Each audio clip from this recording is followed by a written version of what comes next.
আসসালামু আলাইকুম। চাকরি ভিসা সহ নানান কাজে আমাদের পাসপোর্ট সাইজের ছবির প্রয়োজন হয়। আপনি চাইলে হাতের স্মার্টফোনটি দিয়ে খুব সহজে পাসপোর্ট সাইজের ছবি তৈরি করে ফেলতে পারেন। সেটা করার জন্য আপনারা আপনাদের ফোন থেকে গুগল ক্রোম ব্রাউজারে চলে আসবেন। আমরা আমাদের ফোন থেকে গুগল ক্রোম ব্রাউজারে চলে আসলাম। গুগল ক্রোম ব্রাউজারে চলে আসার পরে সার্চ বারে আপনারা লিখবেন REMOVE রিমুভ বিজি লিখে সার্চ করবেন। রিমুভ বিজি লিখে সার্চ করার পরে প্রথমে যে ওয়েবসাইটটা দেখবেন রিমুভ ব্যাকগ্রাউন্ড, এটার উপরে আপনারা ক্লিক করবেন। এটার উপরে ক্লিক করার পরে আমরা যে ছবিটাকে পাসপোর্টে রূপান্তর করব সেই ছবিটার প্রথমে ব্যাকগ্রাউন্ডটা রিমুভ করে নেব। সেক্ষেত্রে এখানে যে আপলোড ইমেজ অপশন রয়েছে এটার উপরে ক্লিক করব। করার পরে আপনারা যে ছবিটাকে রিমুভ করতে চান ব্যাকগ্রাউন্ড, সেই ছবির উপরে ক্লিক করবেন। আমরা এই ছবিটাকে রিমুভ করব, সেক্ষেত্রে আমরা এটার উপরে ক্লিক করলাম।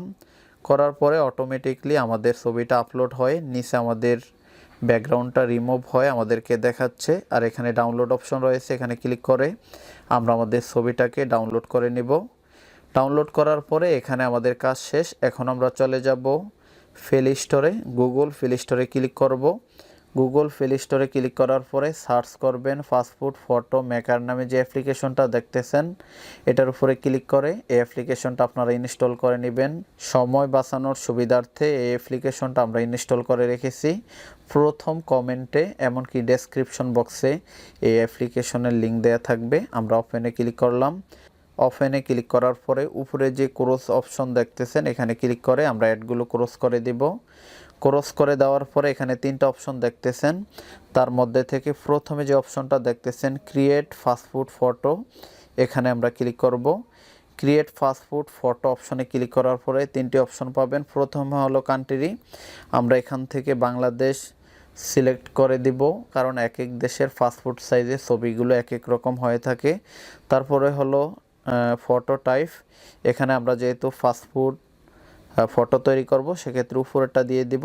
আর কেউ যদি ভিসা তৈরি করেন ভিসার জন্য সেক্ষেত্রে নিচেরগুলো দিয়ে নেবেন। পাসপোর্ট অপশন ক্লিক করলাম। আর নিচে হলো ফটো, দুটি অপশন পাবেন, একটি হলো ক্যামেরা আর একটি হলো গ্যালারি। আপনি চাইলে ক্যামেরাতে ক্লিক করে ছবি তুললে সেটাকেও পাসপোর্টে রূপান্তর করতে পারেন। যেহেতু আমাদের ছবি আগে থেকে তোলা গ্যালারিতে, আমরা গ্যালারির অপশনে ক্লিক করলাম। ক্লিক করার পরে আমরা যেই ছবিটার ব্যাকগ্রাউন্ড রিমুভ করেছি সেই ছবিটার উপরে আমরা ক্লিক করব। ক্লিক করার পরে আপনারা দেখতেছেন আমাদের সামনে কিছু অ্যাড আসছে, আমরা ক্লোজ দিয়ে অ্যাডগুলো বের হয়ে যাব।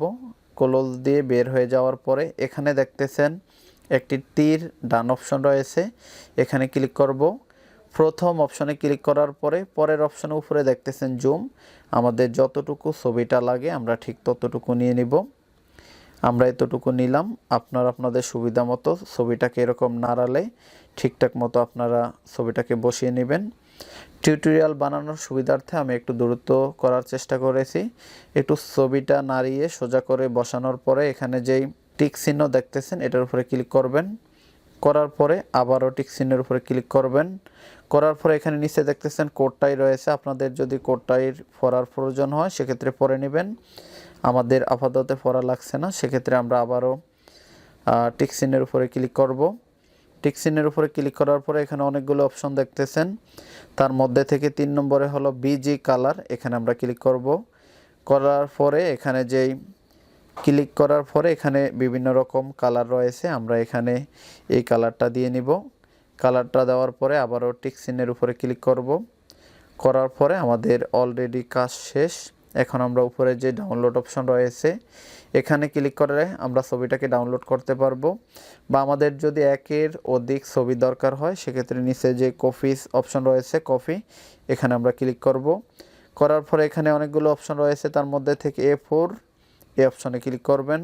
A4 অপশনে ক্লিক করার পরে এখানে আমাদের অনেকগুলো ছবি হয়ে গেছে।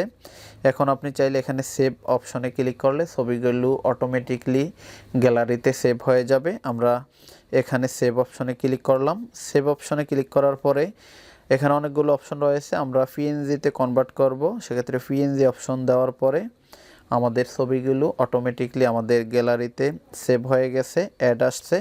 আমরা এখন গ্যালারিতে চেক করব আমাদের ছবিগুলো হয়েছে কিনা। দেখেন আমাদের ছবিগুলো অলরেডি কমপ্লিটভাবে হয়ে গেছে।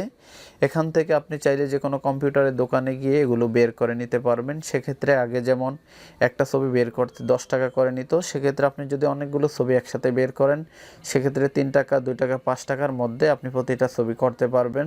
তাছাড়া অনলাইনের বিভিন্ন কাজের ক্ষেত্রে আপনি এখান থেকেই ছবিগুলো সাবমিট করতে পারবেন। এই ছিল আমাদের আজকের মতো ভিডিওটি। ইউটিউব, ফেসবুক যে যেখান থেকে আমাদের আজকের এই ভিডিওটি দেখছেন সবাইকে অসংখ্য ধন্যবাদ।